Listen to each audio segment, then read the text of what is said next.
Story 1. I grew up in a grim little block of flats on the edge of town. You know the type. Concrete walls, narrow stairwells, and the constant smell of something faintly metallic in the air. It was the kind of place where kids didn't have big adventures, just small ones that happened between school and dinner. Kelly was part of that world. She was my best friend, same age as me, and we spent most days playing with the other kids who lived around the block. This happened when I was 6, and even now, almost 50 years later, I can't shake it. I don't think I ever will. It was a warm afternoon, late summer, maybe September. I was inside, sitting on the floor of my bedroom, half-heartedly pushing around toy cars while my stepmother yelled from the kitchen about cleaning up. That was when the knock came at the front door. I ran to answer it. Standing there was Kelly, grinning like always, her brown hair tied up in pigtails. "Hey," she said, "want to come to the shop with me? Gonna get bananas for milkshakes."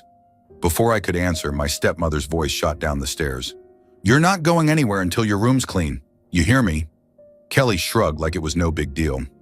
"I'll just go by myself then," she said, turning toward the concrete path that led away from our block. I felt a pang of disappointment, but waved her off. "See you later," I called after her. That was the last time I saw Kelly alive. By early evening, there was a strange tension in the air. Kelly's mom was going door to door, asking if anyone had seen her. I remember her face, tight with worry, her knuckles pale from knocking so hard on each door. All the dads in the block got together, flashlights in hand, and went off searching through the scrubland and the small copse of trees just in front of our flats. It got dark, and Kelly still wasn't found. I remember lying in bed, unable to sleep, listening to the distant sounds of people calling her name. My dad's voice was one of them. Somewhere in the early hours, I woke up to a strange sound outside my window, a kind of low, broken moaning that didn't make sense. Curious and a little scared, I slid out of bed and crept to the window, pulling the curtain aside just a sliver. What I saw made my stomach knot up. A policeman, fully uniformed, was sitting on the brick wall just outside our block. His head was bowed, his shoulders shaking. He was sobbing uncontrollably. Another officer stood beside him, hand on his back, whispering something I couldn't hear. It was surreal. Grown-ups, especially policemen, weren't supposed to cry like that. I watched for what felt like forever, my breath fogging up the window pane. The sobbing continued, raw and painful. I slipped downstairs quietly. My dad was sitting in the living room, his face pale and drawn. He looked up when he saw me. "Go back to bed," he said, his voice flat. "What happened?" I whispered. His jaw tightened. "They found Kelly," he said finally. "She's gone." I didn't understand what he meant at first. Gone where? But then it hit me like a punch to the gut. Kelly was dead. Later I learned she'd been found in that small copse of trees right in front of our block. I also learned something else that still makes my skin crawl. The police called me in for questioning because I'd seen Kelly last. They wanted to know what time she came to my door, what we talked about. I told them everything. The bananas, the milkshake, how she shrugged and walked off when I couldn't come with her. That's when things got strange. One of the officers, a tall man with a rough voice, leaned forward across the table. "Are you sure about the time, kid?" "Yes," I said. "It was right after lunch." He exchanged a glance with the other officer, a younger guy with tired eyes. "Kelly was already dead by then," he said quietly. I blinked, not understanding.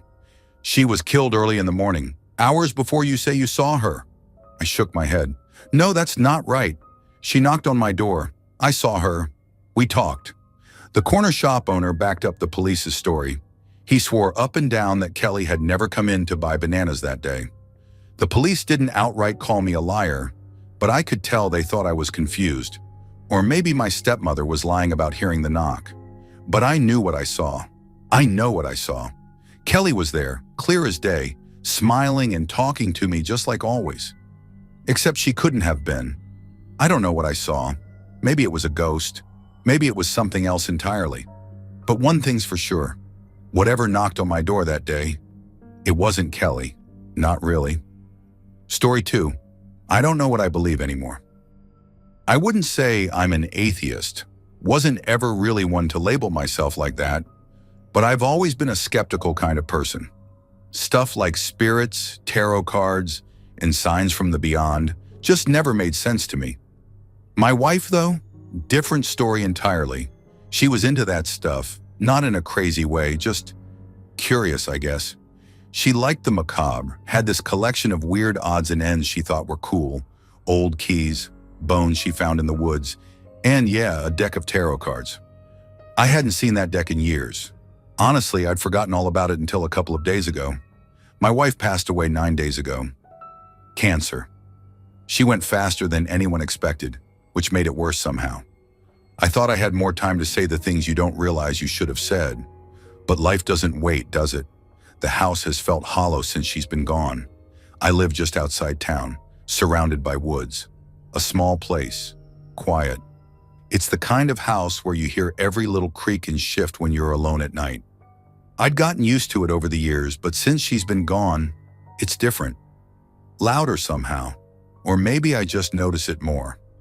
Anyway, I came home from running errands the other day, and the first thing I noticed was that the dog wasn't at the door to greet me like he usually is. Murphy's a big, goofy Labrador with more energy than brains. He's never not there, wagging his tail like it's the best day of his life. "Murph?" I called out. No answer, just this strange, thick quiet hanging in the air. I stepped into the living room, and that's when I saw it. Cards. Everywhere. Scattered across the floor like leaves after a storm. Dozens of them, face up, face down, spread out in this chaotic mess. It took me a second to realize what I was looking at. Her tarot deck, the one I hadn't seen in years. At first I was just pissed. Murphy must have found it buried in some drawer and thought it was a chew toy. I sighed, dropped my keys on the counter, and started picking them up, grumbling under my breath about having to clean up yet another mess. But then I noticed something weird. Out of all the cards spread across the floor, only one was destroyed. One. The rest were perfectly intact, not even a scratch. But this single card, it was shredded, ripped into jagged pieces, the edges wet with slobber. I frowned, picking up the torn bits. I didn't know much about tarot, but I figured this card probably meant something, right? I mean, what were the odds that out of the whole deck, only one card got wrecked? I squinted at the largest piece, trying to make out what was left of the design. It was dark, with a skeletal figure riding a horse. The word at the bottom was torn in half, but I didn't need the whole thing to recognize it. Death. I froze. Look, I know it's just a card. I know it doesn't actually mean someone's gonna die. It's supposed to symbolize change or whatever. But standing there in that silent house, holding that mangled card in my hand, I felt wrong. Like the air had shifted, thickened somehow. Murphy whined softly from the corner, ears flattened against his head. "Hey, buddy," I said, my voice cracking a little. "It's just a card, right? You didn't mean to freak me out." He didn't move, just stayed curled up tight like he wanted to disappear. That's when I noticed something else. The cards I'd already picked up, they were back on the floor. I swear to God, I'd just gathered them. I'd stacked them neatly on the coffee table. But now they were scattered again, exactly like before, as if I hadn't touched them at all. My skin prickled. "Murphy," I whispered. "What the hell is going on?" The dog whimpered again, her eyes fixed on something behind me. I didn't want to turn around. Every instinct in my body screamed at me to just walk out the front door, but I couldn't stop myself. Slowly I turned. The room was empty, but the air felt thick, heavy with something I couldn't name. I could hear my heartbeat pounding in my ears, each thud louder than the last. And then, God, I'll never forget this. Every single card on the floor flipped over at once. All of them. There was no breeze, no logical explanation. They just moved. My breath caught in my throat. I stood there frozen, unable to process what I was seeing. Murphy let out a low growl, the fur along his back bristling. I wanted to tell myself it was a trick of the light, that maybe I'd imagined it, but I knew I hadn't. The cards lay face up now, forming a perfect, deliberate circle around the shredded death card still in my hand. I don't remember dropping it, but suddenly it was on the floor too, right in the center of that eerie, perfect ring. And then the whispering started. It was soft at first, barely more than a breath against my ear. Words I couldn't understand, layered over each other like 100 voices speaking at once. I backed away, my chest tightening with panic. "No," I muttered, shaking my head. "This isn't real. This isn't—" The whispering grew louder, sharper, filling the room until it was all I could hear. Murphy barked wildly, but the sound barely registered over the cacophony of voices. I stumbled toward the door, heart racing. My hand fumbled for the knob, slick with sweat. And then it stopped. The whispering, the barking, everything. Silence. I stood there, breath ragged, waiting for, I don't know what. But nothing happened. The cards were just cards again, scattered haphazardly across the floor. Murphy pressed against my leg, shaking like a leaf. I didn't clean up the mess. I couldn't. Instead, I grabbed my keys, leashed up the dog, and got the hell out of that house. We drove around aimlessly for hours, windows down despite the cold, just trying to shake the feeling that something had followed us. I haven't been back since, and honestly, I'm not sure I ever will. Story 3. I've been installing security systems for over a decade, mostly in businesses and newer homes, so when I got a job to wire up an old house on the edge of town, it seemed like a nice change of pace. The place was big and boxy, probably built in the 1930s with weathered siding and creaky floorboards that announced your every step. The family had just moved in, a young couple with a little boy who was maybe 5 or 6. I introduced myself when I arrived, and the mom, Sarah, gave me a friendly but tired smile. You could tell they were still settling in by the boxes piled along the walls. The dad was out at work, and Sarah said she'd mostly stay out of my way while I ran cables and mounted cameras. Their kid, Owen, was a typical curious little guy. He had this mop of messy brown hair and a habit of asking a million questions. He'd trail behind me, watching as I fed wires through walls or mounted motion sensors near windows. I didn't mind. Kids like seeing how things work. At one point, Owen randomly asked, "Do you like peanut butter or jelly better?" I laughed. "Peanut butter, I guess. What about you?" He just giggled and said, "Oh, sorry. I wasn't talking to you, I was talking to my friend." I assumed he meant an imaginary friend. Kids have those, right? But before I could ask, Sarah popped her head in from the living room. "He's made a new friend since we moved here," she said with a chuckle, then leaned closer and lowered her voice. "It's actually kind of creepy sometimes." She winked and left, and I shrugged it off. Kids are weird. Later, while I was setting up a camera in the kitchen, Owen was on the counter, reaching for a bag of chips on top of the fridge. It was a tall fridge, old and bulky, with a couple of magnets holding up crayon drawings. "Hey, bud," I said, "you should probably get down." "I can grab that for you." He huffed but slid off the counter, landing with a thud on the linoleum. "It's okay," he said confidently. "My friend will get it." I smirked and went back to work, threading the cable through the wall near the pantry. Kids and their imaginations, right? A few seconds later, there was a loud bang, the kind that makes your heart jump into your throat. I whipped around to see the bag of chips exploded across the floor, chips scattered everywhere like confetti. My first thought was that Owen must have climbed back up without me noticing and knocked the bag down. But when I turned, he was still standing on the floor, wide-eyed, staring at the mess. "My friend accidentally knocked it off," he said quietly, like it was no big deal. I stared at him, my brain scrambling to find a logical explanation. Maybe the bag had just slipped off somehow, though I didn't see how that was possible. It had been sitting flat on top of the fridge, nowhere near the edge. Trying to keep things light, I asked, "Where's your friend now?" Owen didn't miss a beat. He pointed straight at the top of the fridge. "He's right up there," he said calmly, "smiling at you."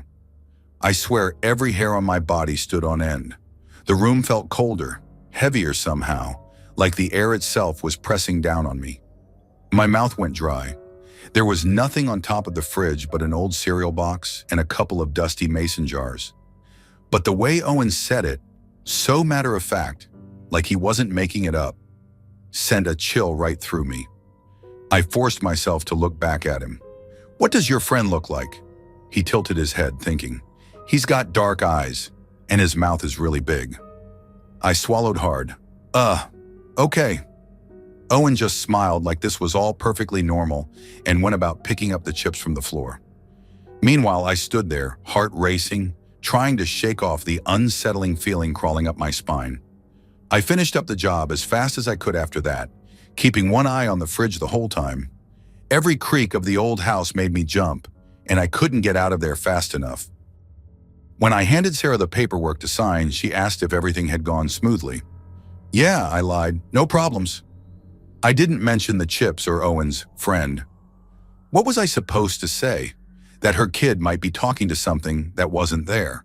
That I'd felt like I was being watched by something perched above the fridge? As I drove away, I kept glancing in the rearview mirror, half expecting to see something dark-eyed and grinning in the back seat. I never took another job at that house, and to this day, I can't eat a bag of chips without thinking about that damn fridge. Story 4. I was about 20 when I got a job with this small carpet cleaning service in Tennessee. It was just me and 2 guys who owned the business. They liked to think of themselves as entrepreneurs, but really it was just 3 guys with old vans and a machine that sprayed hot water. I guess I proved myself after a few months, because they handed me a van and my own clients to work. I didn't mind the solo runs. Driving into the hills with nothing but coffee and static-filled country radio was peaceful enough most days. One morning, I had a job way up in the rural part of the state, deep in the hills where the paved roads gave up and left you with gravel and dirt. GPS got spotty out there, but I had decent directions written down from the woman who booked me. Big white house at the end of the lane, she'd said over the phone. Can't miss it. She wasn't wrong. The place sat at the edge of a wooded ridge, big and bright with wide windows that reflected the morning sun. I parked near the front steps, took a breath, and got out. The air smelled clean, like pine and damp earth. A middle-aged woman opened the door before I could knock. She had short blonde hair and a friendly smile. You must be here to clean the carpets, she said. Yes, ma'am, I replied, grabbing my clipboard. Just need to see where you want me to start. She waved me inside. It's mostly the living room, hallway, and master bedroom. My husband's out in the garage, but don't mind him. The place was neat, spotless even, except for a few scuffs on the carpets. I figured they were the kind of folks who cleaned before the cleaners came. People did that more often than you'd think. I nodded and got to work, rolling the machine off the van, hooking it up to their water line, and testing the sprayer. Everything seemed fine. I started in the living room, moving slowly back and forth over the beige carpet, the machine humming like an oversized vacuum. The woman hung around the kitchen, sipping coffee and reading something on her tablet. Every now and then, I'd catch a glimpse of the husband through the window, messing around with tools in the garage. Standard job, quiet, uneventful. That was until I got to the hallway. The carpet here was worn down from years of foot traffic, leading straight into what I assumed was the master bedroom. I pushed the machine along, eyes on the floor, making sure I didn't miss any spots. Just as I reached the doorway, something flickered at the edge of my vision. I glanced up. There was an older woman standing in the far corner of the bedroom, near a high-backed chair. She had long gray hair and was wearing a white gown like a nightdress. She wasn't facing me directly, just sort of standing there, half turned like she'd been watching me, but didn't want to get caught. Oh, sorry, I said instinctively, assuming I'd barged in on someone. She didn't respond. Instead, she moved briskly around the corner, disappearing behind an alcove near the chair. I froze for a second, confused. I hadn't seen anyone else in the house, just the woman and her husband. No mention of a mother or guest. But maybe I'd missed something. Maybe she was shy or didn't want to be in the way. I shook it off and kept moving, guiding the machine toward the alcove where she'd gone. Just let me know if you need me to wait a minute, I called out, trying to be polite. No answer. As I rounded the corner, my stomach dropped. The alcove wasn't an exit. It was just a dead-end space with a single door to a closet. The door was slightly ajar, and the light inside was off. There was nowhere else she could have gone. I stood there, heart pounding, trying to make sense of it. I hadn't imagined her. I saw her, clear as day, standing in that corner, moving around the alcove. But she wasn't there now, and there was no way she could have slipped past me without me noticing. The hairs on the back of my neck stood up. The room felt colder, like someone had opened a window, but the windows were shut tight. My mouth went dry, and every instinct I had was screaming at me to get out of that house. I backed out of the alcove, leaving the machine running. My eyes darted around the room, half expecting her to reappear. But it was empty, just the faint hum of the machine and the distant clatter of tools from the garage. I forced myself to finish the job, moving faster than I probably should have, barely paying attention to what I was doing. I just wanted to be done and gone. The whole time, I kept glancing toward that alcove, half expecting the closet door to creak open or something worse. It didn't. When I finally rolled the machine back down the hallway, I caught sight of the woman in the kitchen again. She looked up and smiled like nothing was wrong. "All set?" she asked. "Yeah," I managed to say, my voice shaky. "All done." She paid me in cash, thanked me, and walked me to the door. I didn't mention what I'd seen. What was I supposed to say? "Hey, by the way, is your house haunted? Because I just saw an old lady vanish into thin air." I loaded the machine into the van, my hands still trembling. As I pulled out of the driveway, I glanced back at the house one last time. The sun glinted off the windows, and for a split second, I thought I saw a figure standing in the bedroom window, watching me leave. I didn't stick around to find out. Story 5. I grew up in a small house tucked into the woods of eastern Kentucky, the kind of place where strange things just happen. People here always had stories, shadows moving through trees, distant voices calling when no one was there, lights flickering with no reason. I didn't think much of it as a kid. Ghost stories were for campfires, not real life. At least that's what I thought until Easter Sunday when I was about 8 or 9 years old. That morning started like any other holiday. My parents had set up an Easter egg hunt inside the house for my little brother and me. They made it extra fun by stuffing each plastic egg with shiny dollar coins. I remember them grinning like it was the biggest prank ever, saying, "You have 30 minutes to find all the eggs. Whatever you don't find, we're keeping." That got my brother and me hyped up fast. We were determined to clean them out. As soon as the timer started, we sprinted straight for my parents' bedroom. It was the farthest room from where we'd started, and we figured we'd work our way back through the rest of the house. Their bathroom was our first stop since it had all these little nooks and crannies, perfect for hiding eggs. We searched under the sink, behind the toilet, even inside the shower. Then I noticed the door was open wide enough to block a narrow shelf behind it. "Check behind the door," I yelled. Sure enough, there was an egg sitting there, nestled on the shelf. My brother snatched it up, laughing like he'd struck gold. I grinned, feeling pretty proud of our find, until I heard the click. The door had locked itself behind us. At first, we just thought it was funny. I mean, it had to be one of my parents messing with us, right? We were giggling and banging on the door, yelling, "Hey, that's cheating! Let us out!" But nobody answered. Then things started to get weird. The bathroom began to shake, like something heavy was moving through the walls. I froze, my brain struggling to make sense of what was happening. My brother, who was only 5 or 6, looked around wide-eyed, confused but not scared yet.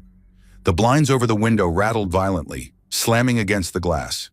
And then, the lights started flashing. Not just the bathroom lights. I mean, the window itself flashed like someone had parked a stadium spotlight outside and was flipping it on and off. I've never seen anything like it before or since. "What's happening?" my brother whispered, his voice shaky. I don't know," I stammered. A loud roaring noise rose up outside, like a mix between howling wind and this deep, guttural hum that rattled my chest. I thought it was a tornado, but there wasn't any warning siren. Just that awful noise getting closer and closer. Panic hit me hard. I started screaming, pounding on the door for real this time. "Mom! Dad! Help!" But nothing. No footsteps, no voices, just that terrible shaking and flashing. Some instinct kicked in, probably something I learned in school during those earthquake drills. I grabbed my brother by the shoulders and yanked open the cabinet door under the sink. "Get in!" I shouted. He tried to squeeze in, but he was too big to fit all the way. His legs stuck out awkwardly, but I didn't care. I just wanted to shield him from whatever was coming. I pressed my back against the cabinet, wrapping my arms around my brother's shoulders as best as I could. My heart was pounding so hard I thought it might burst. The roar outside grew louder, and the shaking was so violent I thought the walls might collapse. The air felt thick, heavy, like I couldn't breathe right. I shut my eyes tight, waiting for something, anything to happen. And then it all just stopped. Silence. No shaking, no lights, no noise. I slowly opened my eyes, my breath hitching in my throat. The bathroom door was wide open, even though I knew for a fact it had been locked tight just moments ago. I didn't move at first, too scared to even breathe. My brother looked up at me with this confused expression, like he didn't understand why I was so freaked out. To him, it probably felt like some weird, noisy game that had just ended. But I knew better. I grabbed his hand and pulled him up. "We're getting out of here," I said, my voice shaking. We ran back into the bedroom, down the hallway, and straight to the living room where my parents were sitting on the couch, totally relaxed. They looked up at us like nothing had happened. "What's wrong?" Mom asked, concerned by my pale face. The bathroom," I stammered. "It was shaking, and the lights were flashing, and—" But she just frowned, confused. "Honey, we didn't hear anything." Dad nodded in agreement. "No shaking, no noise. You sure you didn't just imagine it?" I wanted to scream. How could they not have felt it? The whole house must have been shaking. But looking at their calm faces, I realized they truly had no clue what I was talking about. I didn't say anything else. I just stood there, heart racing, trying to make sense of it all. But I couldn't. But I remember every second. And that was the day I stopped thinking ghost stories were just for campfires. Story 6, I grew up in a small suburban neighborhood in eastern Kentucky where houses were packed just close enough to hear your neighbor's dog bark at all hours of the night. Our house wasn't fancy, but it was home. A 2-story old white place with creaky wooden floors and a history my parents never really talked about. I was 21 when it happened, and I still remember every single detail as if it was yesterday. I hadn't been scared of much back then, but that night shook something loose in me. It started on an ordinary evening. I was alone downstairs in the living room, stretched out on our old couch with the TV flickering softly in front of me. My parents had gone to bed early, like they always did, and the whole house had fallen into that heavy, late-night quiet where you can hear the hum of the refrigerator and the faint creak of the settling walls. That's when I heard it. Footsteps, loud and deliberate. Someone walking up the stairs. Now that might not seem strange at first. Houses make noises, right? But here's the thing. The stairs were on the opposite side of the room from where the sound was coming from. The sound wasn't near the staircase at all. It was coming from thin air, right near the wall where there shouldn't have been anything but hardwood floor and faded wallpaper. I sat up straight, my breath catching in my throat. It wasn't subtle, like some faint creak or groan. No, this was unmistakable. Heavy, rhythmic thuds like boots stomping up wooden steps. Steps that didn't exist. Thud, thud, thud. I froze, my heart hammering against my ribs. I tried to tell myself it was just the old house settling or maybe some weird acoustics thing. But no matter how I rationalized it, the sound kept coming, louder and louder, climbing higher toward the ceiling as if someone was making their way up an invisible staircase right in front of me. And then it just stopped. Dead silence. I sat there, paralyzed, staring at the empty space where I'd heard the footsteps. My eyes darted to the real staircase across the room, as if somehow that would make sense of what just happened. Nothing. No shadows, no movement, just that awful, thick quiet pressing down on everything. I don't know how long I sat there, but eventually my legs started working again, and I forced myself to stand up. My skin prickled with goosebumps, and I felt this overwhelming need to get out of that room. I was embarrassed to admit it even to myself, but I didn't care. I was scared out of my mind. I bolted upstairs, taking the steps 2 at a time, my pulse thundering in my ears. When I reached the top, I didn't go to my own room. Nope, I made a beeline straight for my parents' bedroom.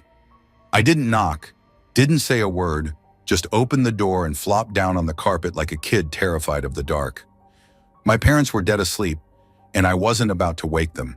So I just lay there staring at the ceiling, my heart refusing to slow down. Eventually, exhaustion took over, and I must have passed out. The next morning, I woke up to the sound of my mom's voice. "What on earth are you doing in here?" she asked, standing over me with a baffled expression. I sat up groggily, my body sore from sleeping on the floor. For a moment I thought about brushing it off, making up some excuse, but the memory of those footsteps was still fresh, gnawing at the edges of my mind. So I told her everything, every detail about the stomping, how loud it was, and how it came from a spot where there shouldn't have been anything. I expected her to laugh or roll her eyes, maybe tell me I'd been dreaming, but instead her face went pale and her mouth dropped open. "You're serious?" she asked quietly. "Dead serious," I said. "I know it sounds crazy, but I swear to God, Mom, I heard it." She didn't say anything for a long moment, just stood there with this strange look on her face. Then almost reluctantly she said, "You know the house was remodeled back in '89, right? Before we bought it?" I frowned, confused. "So what?" "The stairs used to be there," she said, pointing directly to the spot where I'd heard the footsteps. My stomach twisted into a knot. "No way," I said, shaking my head. "You're messing with me." "I'm not," she insisted. "Come on, I'll show you." We walked back upstairs and she pointed to a faint, rectangular indent in the ceiling, something I'd never noticed before. "That's where the partition wall for the old staircase used to be," she explained. "They moved it to make room for the dining area." I just stood there staring at that spot, my skin crawling. I didn't know what to say, didn't know how to process it. I'm not the kind of person who believes in ghosts or anything like that. I never was, but that night made me question everything I thought I knew. It never happened again, thank God. All I know is this: I'll never forget those footsteps, and I'll never sleep downstairs alone in that house again. Story 7. I was 9 years old, living in a small 2-bedroom house with my grandma in eastern Kentucky. It was one of those quiet country places where every creak of the floorboards echoed, and the night outside always felt darker than it should.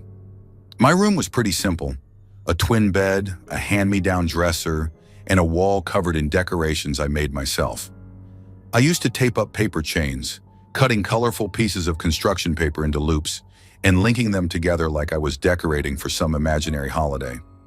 It sounds dumb now, but back then I thought it made the room look cool. It was late afternoon when it happened. The sun was low, casting long shadows across the wooden floor of my room. I was sitting on the floor near the bed, messing with some toy cars, when something made me glance up at the wall. My shadow stretched across it, just a simple outline of a kid sitting cross-legged. Nothing strange about it at first, but I kept looking. There was something off about the shadow. At first I thought it was just my eyes playing tricks on me, maybe the sun shifting or the wind moving the trees outside. But then I noticed that the shadow wasn't matching my movements. I leaned forward slightly, but the shadow stayed still. I lifted my arm. It didn't follow. I froze, my heart starting to race. Then it happened. The shadow on the wall seemed to stand up. I don't know how else to describe it. It stretched upwards like someone unfolding themselves after crouching down. It wasn't me. I was still sitting there, rooted to the floor, too scared to move. But the shadow was moving, rising taller and taller until it loomed over me. My mouth went dry. I wanted to scream, but nothing came out. And then I saw its hand. A dark, elongated hand separated from the shadow's body and reached toward the wall where one of my paper chains was taped up. The tape had been stuck there for weeks, holding firm even when I tugged on it to adjust the decorations. But the shadow hand didn't struggle. It just touched the paper chain and it fell. I swear to God, it just fell. The chain hit the floor with a soft rustle, breaking the silence in the room. That sound snapped me out of my shock. I bolted out of there so fast I don't even remember my feet touching the ground. I ran straight to my grandma's room, slamming the door behind me and diving onto her bed. "What's wrong with you?" she asked, looking up from her sewing with a frown. I couldn't explain it. I was shaking, my chest heaving, but all I could manage was, "There's something in my room." She gave me that skeptical look only grandmas can pull off. "Ain't nothing in there but your mess," she said. I didn't go back into that room until it was dark and my grandma made me. I didn't sleep much that night either. Every time I closed my eyes, I saw that shadow stretching up, that hand reaching out. I kept thinking about how the tape had been stuck so tight. There was no breeze, no reason for it to just fall like that. Over time, I convinced myself I'd imagined it. Kids have wild imaginations, right? I figured it was just one of those weird moments your brain makes up when you're tired or scared. I even started laughing about it as I got older, telling the story like a spooky joke at family gatherings. But when I was 17, I made the mistake of telling my dad about it, thinking he'd get a kick out of it. Instead, he just nodded, dead serious. "Oh yeah," he said. "You mean shadow people? Yeah, our family always sees that, especially the oldest in each family." I stared at him, waiting for the punchline, but it never came. "I've seen it," he continued, like he was talking about the weather. "My dad saw it. My mom, her mom, goes way back." My stomach dropped. I wanted to tell him he was messing with me, but there was something in his voice, something too matter-of-fact to be a joke. "That's just how it is," he added with a shrug. I didn't sleep much that night either. It only happened once, but that was enough. Story 8. When I was around 14, my best friend Evan and I were practically inseparable. He lived in this old 2-story house just outside town, right at the edge of a thick patch of woods. His family had always been into dogs, especially Rottweilers. Back when we first started hanging out, Evan would tell me stories about his old dog, Tyler, a massive Rottweiler that he swore was the best dog anyone could ever have. Tyler had died a couple of years before I came into the picture. Evan said it was cancer, and he didn't like talking about it much. But by the time I started staying over at his place, they already had a new dog, a younger Rottweiler named Rowdy. Rowdy was energetic, goofy, and friendly enough once he got used to you, though nowhere near as serious as Tyler had apparently been. One Friday night, I crashed at Evan's house like I usually did. His parents were out of town, and we had spent the evening playing video games and stuffing our faces with pizza. By midnight, we were wiped out. I remember falling asleep on a thin mattress Evan dragged into his room for me. The mattress was right on the floor, and Rowdy was curled up at the foot of Evan's bed, snoring softly. At some point, deep in the night, I woke up. I wasn't sure why. The room was dead silent except for the faint rustle of trees outside and Rowdy's quiet breathing. My first thought was that I just needed to adjust or maybe grab some water. Then I saw it. A Rottweiler was standing right in front of me, maybe 2 feet from my face. Its massive, broad head hovered at my eye level as I lay on the mattress. The dog stared at me with these intense, dark eyes, its breath coming in slow, steady huffs. I froze. "Rowdy?" I whispered, my voice barely audible. The dog didn't move. It just kept staring. Thinking it was Rowdy, I reached out instinctively to scratch behind its ear. That's when everything flipped upside down. My hand passed straight through its head. For a split second, my brain couldn't process what just happened. I yanked my hand back, heart hammering in my chest. I could feel the air where its body should have been, cool, empty, and impossibly wrong. The dog didn't vanish, didn't flicker or fade. It just stood there, solid and unreal all at once. I shot a glance toward Evan's bed. Rowdy was still there, curled up and snoring without a care in the world. So what the hell was I looking at? Panic kicked in, and I scrambled backward on the mattress, my breathing loud and ragged. The dog finally moved, taking a slow, deliberate step forward, its massive paws making no sound on the hardwood floor. Evan!" I hissed, trying not to scream. No response. The dog's eyes never wavered from mine. They were deep and strange, filled with something I couldn't name. It was like it was thinking, like it knew me somehow. And then it hit me like a punch to the gut. Tyler. I didn't know how I knew, but I did. This wasn't Rowdy. This wasn't any living dog. This was Tyler. The room felt colder suddenly, like all the warmth had been sucked out of it. My breath fogged in front of my face and goosebumps prickled every inch of my skin. The dog, Tyler, or whatever version of him this was, took another step closer. I swear I could hear a faint growl, low and guttural, vibrating through the floor even though the dog's mouth didn't move. I wanted to scream, to bolt for the door, but I was frozen in place, my back pressed against the wall. Then just as silently as it had appeared, the dog turned its massive head toward Evan's bed. It stood there for a moment, its body tense, like it was protecting him. or maybe just watching over him one last time. I don't know how long I sat there paralyzed with fear, but eventually Tyler, or whatever I saw, took a few steps backward into the shadows. I blinked and he was gone. The room was suddenly warm again, the air no longer heavy with that strange, oppressive weight. My heart was still racing, and my hands were trembling as I sat there, staring at the empty space where Tyler had been. I wanted to wake Evan up, to tell him what I'd seen, but something stopped me. Maybe it was the fear that he'd think I was crazy, or maybe deep down, I knew this was something personal, something that wasn't meant to be explained or shared.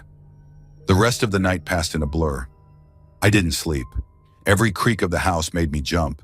Every shadow seemed to hold something just out of sight, but Tyler never came back. Story 9.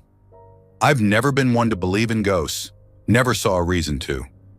I grew up in a small town in eastern Kentucky where people talked about haints and things that walked in the woods, but I always figured those were just stories to keep kids from wandering too far.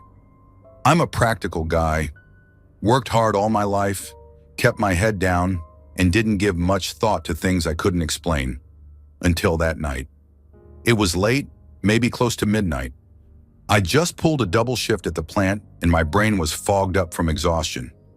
You know that feeling when your body's running on autopilot, but your head's not quite there? That was me. The radio was blasting some old rock station to keep me awake, and I had the windows cracked for the cold air. I was taking this back road I'd recently started using as a shortcut home. Normally during the day it's packed with cars, but at night it's dead quiet. Just trees, shadows, and the occasional deer crossing. I figured I'd be fine even though I was tired. I hit that corner too fast. I knew it the second I cut the wheel, but it was too late. And that's when I saw her. She was right there, just standing in the middle of the road like she'd stepped out of the trees, or maybe just materialized out of thin air. A girl, maybe 19 or 20, long dark hair, jeans, and a pale blouse that caught the headlights just right. Her eyes, God, I can still see them. They reflected the light for a split second, wide with shock, frozen in fear like she knew what was about to happen, but couldn't move. I slammed on the brakes and yanked the wheel hard to the right. The car fishtailed, tires screaming against the asphalt, and then I felt the sickening lurch as it went off the road and into the ditch. There was no way I didn't hit her. I knew it in my gut. I sat there in the ditch, my chest heaving, heart pounding so hard it hurt. My hands were glued to the wheel, but my brain kept screaming, "Get out! Check on her! You hit her!" So I did. The cold air hit me like a slap when I stumbled out of the car. The headlights cut through the trees, casting long, jagged shadows across the road. I was shaking, not just from the adrenaline, but from the sheer terror of what I was about to see. I walked back to the spot where she'd been, my boots crunching on the gravel shoulder. My breath was loud in the silence, and every step felt heavier than the last. I kept looking for her. A body sprawled on the road, blood, something, but there was nothing. No way, I thought. She was right here. I stood there turning in circles, my pulse hammering in my ears. I called out, my voice cracking, "Hey! Are you okay?" Silence. The road stretched empty in both directions, the trees pressing in like walls. My breath came out in sharp white puffs. I squinted into the dark, hoping, no, praying, that she'd just run off and I hadn't hit her after all. But I knew what I saw. Panic clawed its way up my throat. I needed help. This was before everyone had a cell phone in their pocket, so I had no choice but to flag down a passing car. Problem was, there weren't any. Not out here. Minutes dragged by, each one making my stomach twist tighter. And then, finally, headlights appeared down the road. I waved my arms like a madman, desperate for them to stop. The car pulled over and an older guy rolled down his window. "You okay, son?" "I think I hit someone," I blurted out. "A girl. She was right here. I swerved and she was just gone." His brow furrowed. "You sure?" "I saw her," I insisted. "Please, can you call the cops?" He nodded, his face grim, and pulled out a phone. One of those big clunky ones people used to carry. Within minutes, the flashing red and blue lights of a sheriff's cruiser lit up the night. The officer was a middle-aged guy with a thick mustache and tired eyes. I told him everything, my words tumbling out in a mess of fear and guilt. He listened quietly, then shined his flashlight around the scene. There was nothing. No body, no blood, not even a scuff mark on the road where I thought I'd hit her. "You been drinking tonight?" he asked, his tone flat but suspicious. "No," I said, shaking my head. "I swear I saw her. She was right there." He made me do a field sobriety test anyway, probably thinking I was some tired drunk imagining things. I passed, but he didn't look convinced. "We'll file a report," he said, "but there's no sign anyone was here." Defeated and shaken, I drove home slowly, my hands gripping the wheel so tight my knuckles ached. I kept replaying it over and over in my head, her face, those wide, terrified eyes. I couldn't shake it. When I finally pulled into the driveway, my wife was waiting on the porch. She looked worried, her arms crossed against the cold. "You're late," she said as I got out of the car. I was starting to think something happened. I told her everything, how I'd seen the girl, swerved, crashed, and how there was no trace of her. My voice was hoarse by the time I finished, and I realized I was shaking again. Her face went pale. Without a word, she turned and hurried inside, coming back moments later with an old yearbook. "Flip through this," she said, her voice tight. I didn't understand, but I did what she asked. My fingers fumbled through the pages until I hit the third one. And there she was, the girl, exactly as I'd seen her. Same dark hair, same pale blouse, same haunting eyes. My stomach dropped. "That's her," I whispered. "That's the girl." My wife's voice trembled. "She died 3 years ago. Hit and run, right on that curve." I stared at the picture, my heart pounding in my chest. I wasn't from the area. I didn't know any of the local ghost stories, if there even were any. But I knew one thing for sure. I hadn't imagined her. I saw her. And maybe, just maybe, she wanted me to. Story 10. I was about 15 when this happened, and to this day I still get chills thinking about it. We lived in the same house my entire life, a modest 2-story place tucked at the end of a quiet street. It was a pretty normal home. Nothing spooky or weird about it. My parents bought it when I was just a baby, right after it went up for sale. The old man who owned it before us had passed away naturally, or at least that's what we were told. For years, life in that house was ordinary, even boring. I grew up there, played in the backyard, had my friends over for video games. You know, typical stuff. Nothing ever felt off, but all that changed around the time my parents decided it was time to move. The neighborhood had been going downhill, with more break-ins and sketchy people hanging around. My mom and dad were ready for a fresh start, and honestly, I was too. That's when the strange things started happening. I didn't really think much of it at first. Little things went missing, like my phone charger or the remote control, only to show up in weird places later. One time we found a cucumber from the fridge sitting on the bathroom sink upstairs. My mom swore she didn't put it there, and neither did I.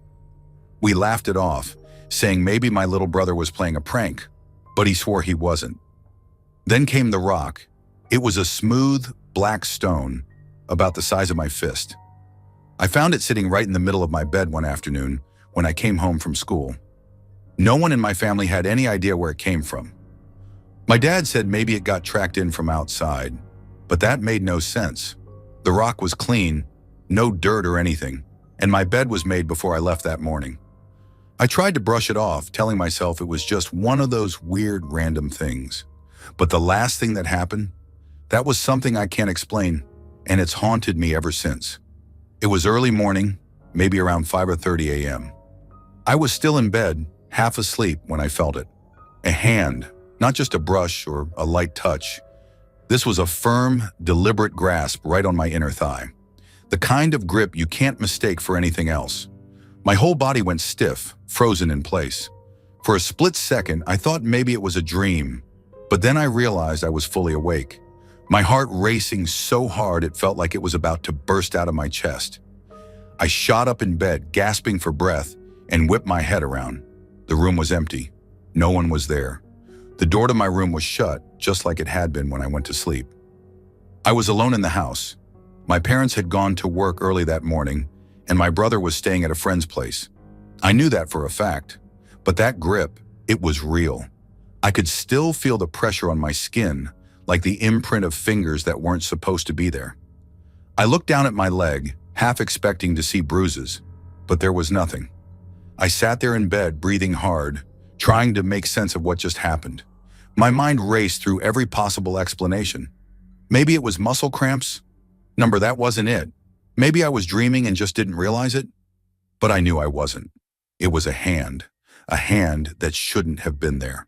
I didn't scream, didn't run out of the room. I just sat there, paralyzed by fear, my back pressed against the headboard. The sun was just starting to rise, casting faint streaks of light through the blinds.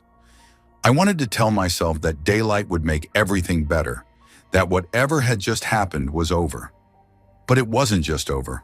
That feeling stayed with me, the cold certainty that someone had been in my room. Not physically maybe, but they're all the same. Watching, waiting. I never told my parents what happened. What would I even say? Hey, I think a ghost grabbed my leg. They'd think I was crazy. Hell, I thought I was crazy for a while after that. We moved out of the house a few months later, and I was glad to go. Thanks for watching. Don't leave before leaving a like to this video. Also hit the subscribe button to support my work. And as always, have a horrific nightmare, my dear.